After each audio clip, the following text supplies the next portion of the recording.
नाही बघितलं. एवढी रिस्क का घेतली? तुझ्यासाठी. तुला बघितल्याशिवाय करमतच नव्हतं. मी दुकानात गेलो, तिकडे बसलो, काय कामात लक्षच लागेना, काय कळच ना मला. सतत तुझा चेहरा डोळ्यासमोर यायचा. कधी एकदा तुझ्याकडे येतोय, तुला डोळे भरून बघतोय असं झालं होतं.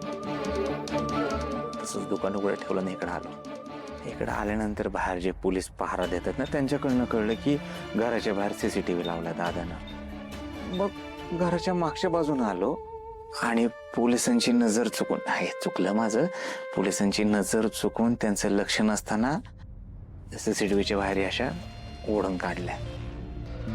तेवढ्यात पोलिसांना कोणाच तरी फोन आला आणि पोलीस निघून गेले. काय कळलं नाही कोणाचा फोन आला, पण म्हणलं चला देव माझ्या बाजूने. मला आर्याला डोळे भरून बघता तरी येईल. तुला बघतोय आता, जीवात जीव आलाय बघ. एवढी ओढ असते मला भेटायची? तुला नसते? मी विचारलाय ना प्रश्न. पण आधी उत्तर मला हवंय ना. ते म्हणतात ना, लेडीज फर्स्ट. गोपाळजी, आपल्याला आज तरी एकमेकांपासून लांबच राहावं लागेल. का? गोपाळजी, ते जे कॅमेरे लावलेत ना, ते माझ्यावर नजर ठेवण्यासाठी लावलेत. पण त्याच्या बाहेर मी काढून टाकलेत का नाही? हो, आणि म्हणूनच दादाच्या मोबाईलमध्ये आता कसलंच फुटेज दिसत नसेल.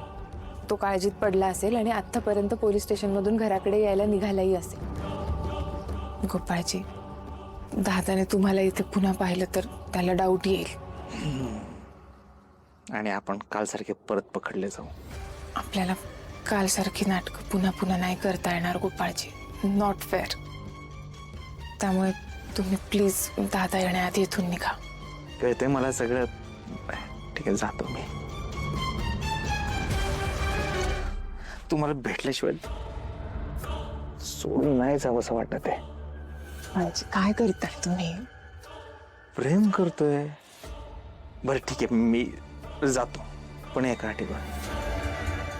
परत मला भेटायला येशील? हो. Arya, love you.